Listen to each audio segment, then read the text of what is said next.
All right, picking up where we left off now. This is our third installment. Didn't realize this thing would go so long. Okay, as I was saying, as far as the indicators are concerned, here in the Thinkorswim, I'm just using this is the your 5 period exponential moving average. Purple line is your you know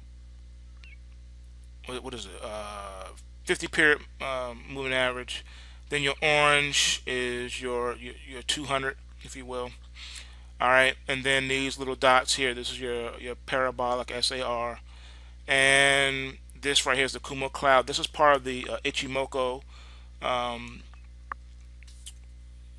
tool. All these here, you go to, I think it's, you go to studies or whatever, and these are your upper studies because it's on the chart.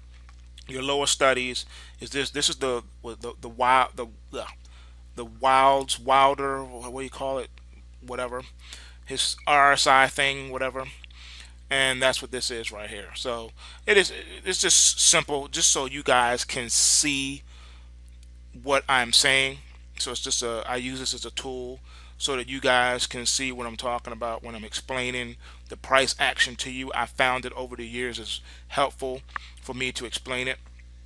And some of the videos I do, I take them directly off the system, and you'll see those videos too. A lot of my older videos, uh, those charts are coming right off the system. So it has a whole lot of it has all of my proprietary indicators and stuff on it. The only thing that's not proprietary is the Kumo cloud because I did not create the Ikimoku tool, so that's not me. I didn't create any of that. All right, so but everything I do is proprietary. This right here is not. This comes in the Thinkorswim platform. This is what it is. These things are whatever. A note though, I do not use technical analysis the way most people use it. I do not even use the Ichi system, Ikimoku, as most people use it. I just don't. You can read up on it. You can do Google search, whatever, on the Ikimoku. There's millions of stuff about it. There's even, examples, people trading with it on YouTube, whatever. I do not use it either. I don't use any traditional charting methods, whatever, the way most people do. I just don't. Everything I do is all mathematic. Everything is price action for me. I don't. I don't even believe in technical indicators. All right. I believe in technical analysis, absolutely. Technical indicators, absolutely not.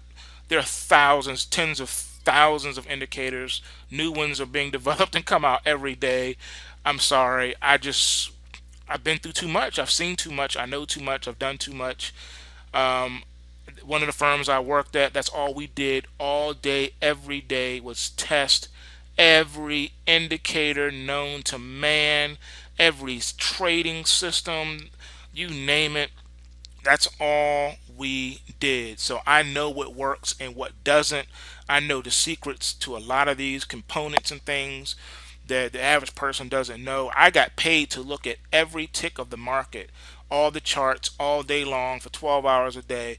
That's all I did was sit in front of multiple computer screens and watch every tick, research all the prices going back to the 1700s. I kid you not. We studied wheat prices going back to the 1700s. We studied the tulip bulb craze, all of that. We looked at prices. We studied price. We crunched every price you can possibly think of. I memorized a lot of prices. I know where the market was at certain years and things like that. The price I just know it because that's what I did every day. I watched every tick of the market for every day. Back before the internet and all this stuff like we have now with online trading and stuff, you had to call your broker to get a price. Phone will ring off the hook all day long. Where's so and so at trading at now? That's what and you have to give them a quote, and that's how it worked. Some of my clients back then, also when I had clients, um, they would, want to know, give me, the data for the day on such and such. And a lot of the old heads that traded commodities, they would say, what's the highest price wheat has ever traded at? What is the lowest price that wheat has ever traded at? Well, you don't have that data because you haven't researched it. and that don't necessarily come standard in a charting package. They didn't just give out, you know, 20, 50, 100 years of data. Nah, you had to go and subscribe for that. You had to pay a lot of money to get that and do a lot of research to get that. And trust me, most of the old heads already knew the answer. They were just testing you to see if you were worth their time to work with. But they already knew. Trust and believe that. So that's what that is. So anyway, I'm moving on. All right, the next one, Buck Passer 55 says, "Hi, Mr. D. I just heard you on another channel.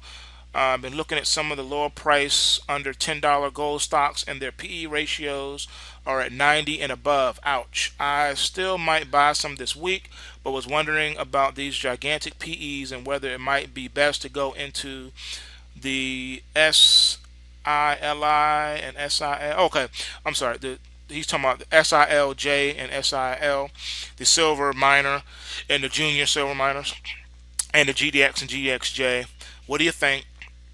Plus, I just looked at two bigger gold stocks. Their PEs are 293 and 403. Wow. Okay. Well, as you know, because of the way the world is now, PE ratios don't mean squat like they used to back in the 80s. They stopped meaning something in the 90s, to be honest with you.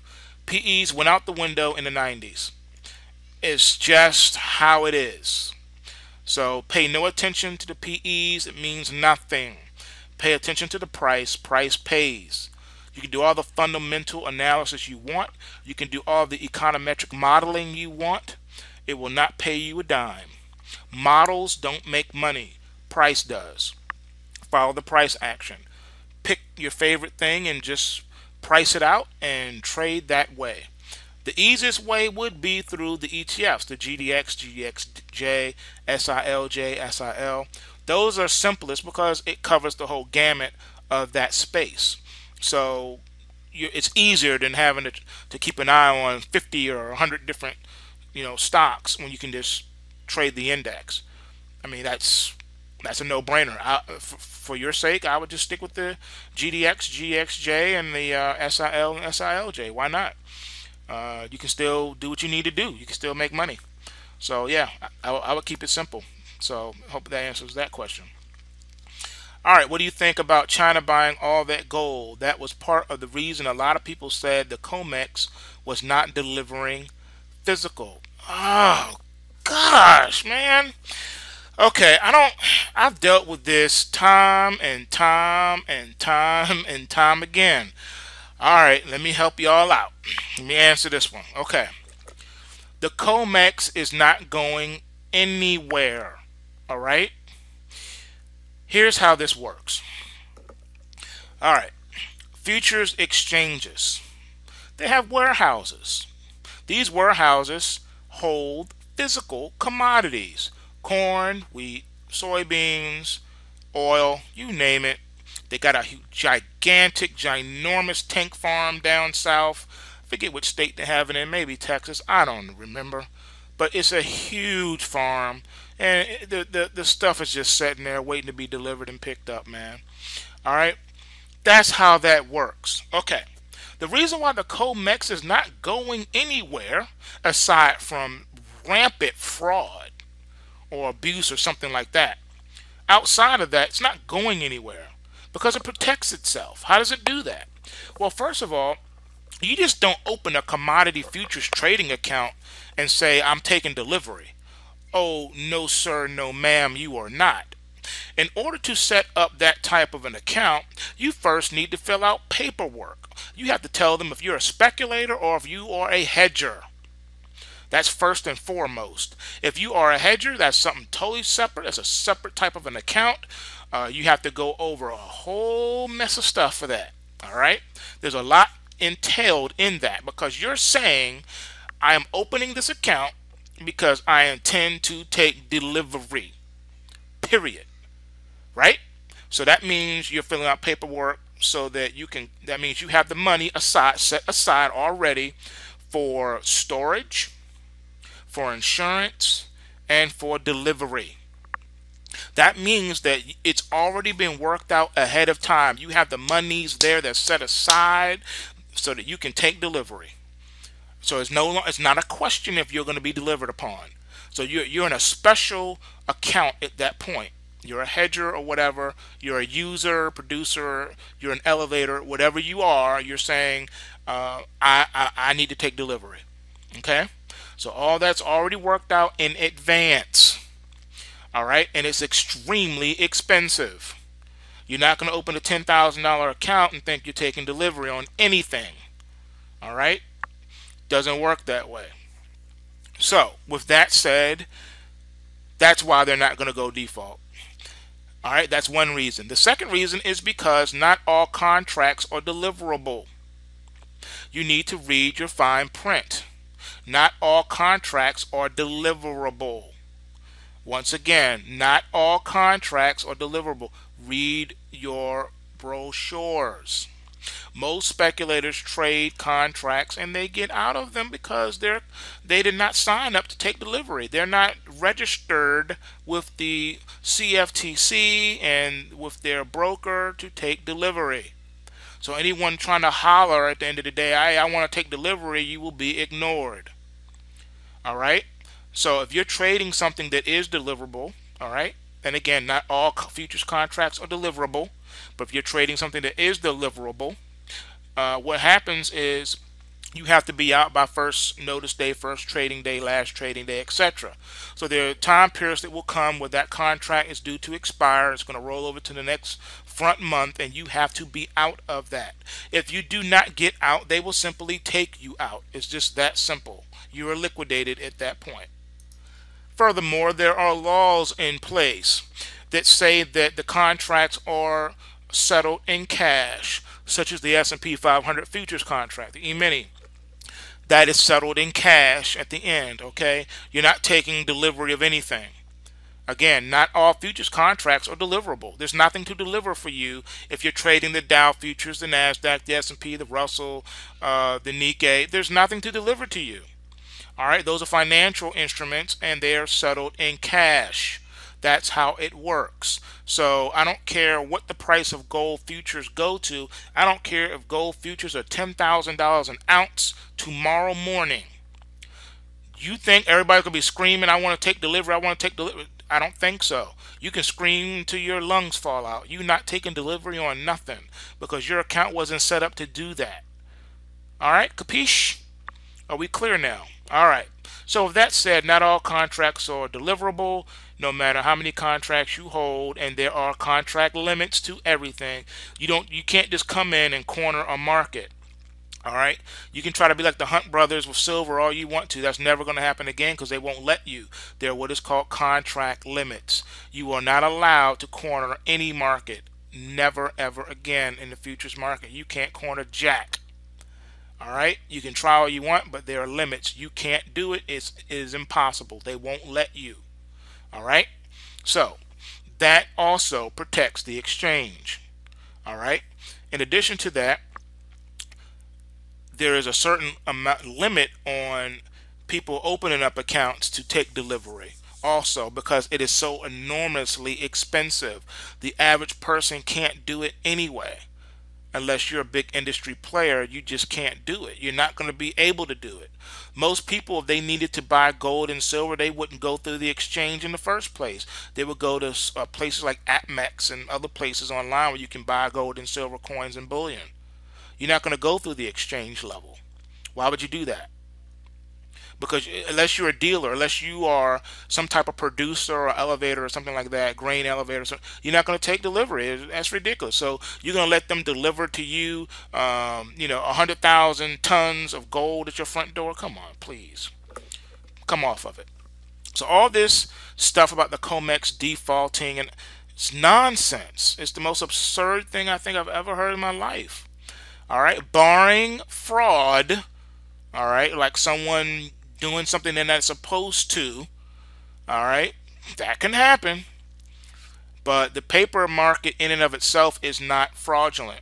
All right, speculators exist to add liquidity to the markets. Guys and gals, it's commodity futures 101, market dynamics 101. Educate yourself. All right, it's not that hard. It's not rocket science. All right, It sells books and videos and fills up seats at people's conferences talking about the COMEX default. Oh, it's going to default this time and that time. They keep setting dates. It's not happening. It's not going to happen. None of these exchanges are going to default. None of these commodity exchanges, okay? Period.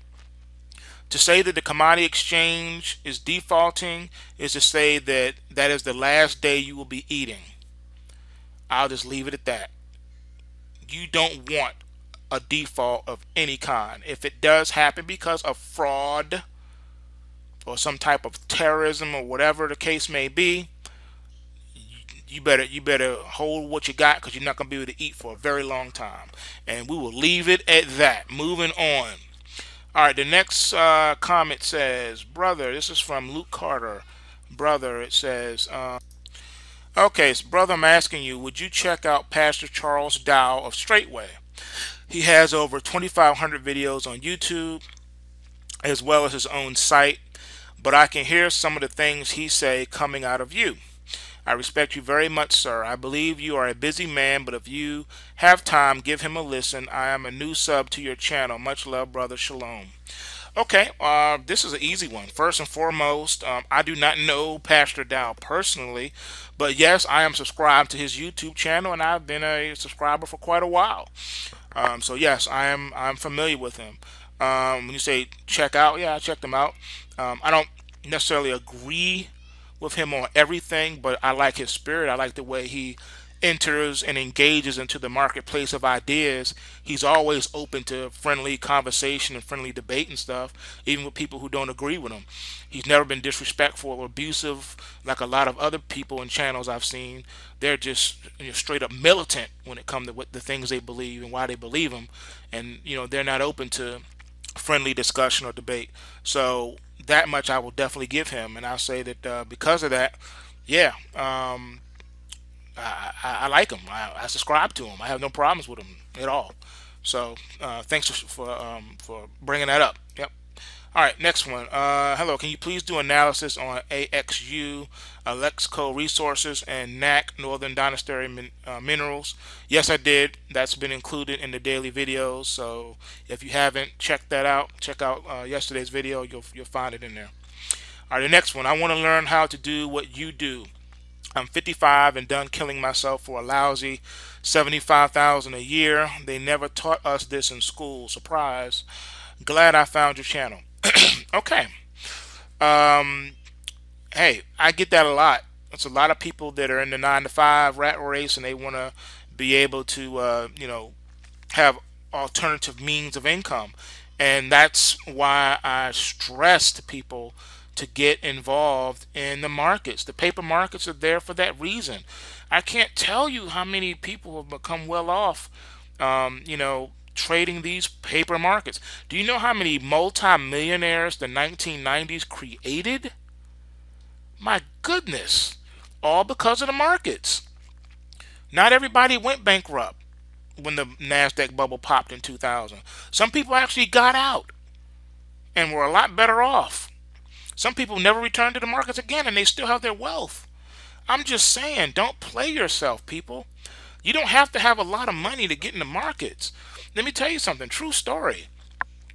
When I first started, working on Wall Street, I specialized in small accounts, and you would not believe that no one wanted to take small accounts. They didn't. A lot of the big, players, man, if you had less than 100 million, they wouldn't even talk. You couldn't even talk to them. You couldn't even get in their presence. And they considered a small account 10 million. They wouldn't talk to you. You know what my specialty was? You're gonna laugh. You're gonna laugh. Are you ready for this? My specialty was taking people with $1,500. That's it. They had $1,500 that they could spend and use as risk capital in the markets. That's what I specialize in, keeping little people alive. That's what I did. I helped the little guy. Yes, that's what I did. I've done videos here on YouTube showing how a little teeny man or gal can open an account at a place like O&A and make decent return on their money. Yes, there are brokers out there now that allow you to manage your risk down to the penny. You can trade a penny a pip. You can do it at equities too. You don't have to buy, 10,000 shares of a stock. You can buy as little as 10 shares of a stock. Straight up. You can buy 10 shares of Google or Amazon or Apple, and those stocks traditionally can have, $70 moves in a day. All right? And you can still make money. You make a better return than if you put that money in the bank, that's for sure. So all I'm saying is learn to play the game and you're going to be all right. And if you want to do options, you can do that too. Particularly, I don't really use options like that much. I will in certain occasions. There are certain techniques like the jackass trade that, and it's not the profanity term jackass. It's the donkey or mule jackass term. It's called that because it's a stubborn position that allows you to stay in a position, even a losing position, and still make money. You can be wrong about the direction of the market, be literally getting your face ripped off, and when you unwind the trade, you actually walk away with money, even if it's a small profit. I'm not kidding. It's a trade where you literally can't lose any money. Uh, and I've done that along with teaching people the two-bar Charlie method, and I'll bring that back. So yeah, we'll be going through that.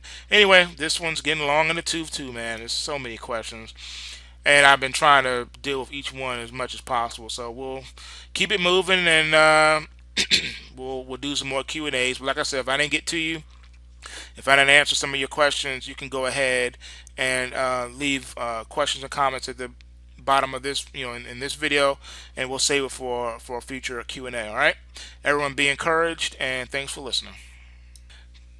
Examples, people trading with it on YouTube, whatever. I do not use it either. I don't use any traditional charting methods, whatever, the way most people do. I just don't. Everything I do is all mathematic. Everything is price action for me. I don't. I don't even believe in technical indicators. All right. I believe in technical analysis, absolutely. Technical indicators, absolutely not. There are thousands, tens of thousands of indicators. New ones are being developed and come out every day. I'm sorry. I've been through too much. I've seen too much. All right. Picking up where we left off now. This is our third installment. Didn't realize this thing would go so long. Okay, as I was saying, as far as the indicators are concerned, here in the Thinkorswim, I'm just using this is your 5 period exponential moving average. Purple line is your what is it 50 period moving average. Then your orange is your 200, if you will. All right, and then these little dots here, this is your parabolic SAR, and this right here is the Kumo cloud. This is part of the Ichimoku tool. All these here, you go to, I think you go to studies or whatever, and these are your upper studies because it's on the chart. Your lower studies is this. This is the wild the wilder, what do you call it, whatever, his RSI thing, whatever, and that's what this is right here. So it's just simple, just so you guys can see what I'm saying. So it's just I use this as a tool so that you guys can see what I'm talking about when I'm explaining the price action to you. I found it over the years is helpful for me to explain it, and some of the videos I do, I take them directly off the system, and you'll see those videos too. A lot of my older videos, those charts are coming right off the system, so it has a whole lot of it has all of my proprietary indicators and stuff on it. The only thing that's not proprietary is the Kumo cloud, because I did not create the Ichimoku tool, so that's not me. I didn't create any of that. All right, so but everything I do is proprietary. This right here is not. This comes in the Thinkorswim platform. This is what it is. These things are whatever. A note though, I do not use technical analysis the way most people use it. I do not even use the Ichi system, Ichimoku, as most people use it. I just don't. You can read up on it. You can do Google search, whatever, on the Ikimoko. There's millions of stuff about it. There's even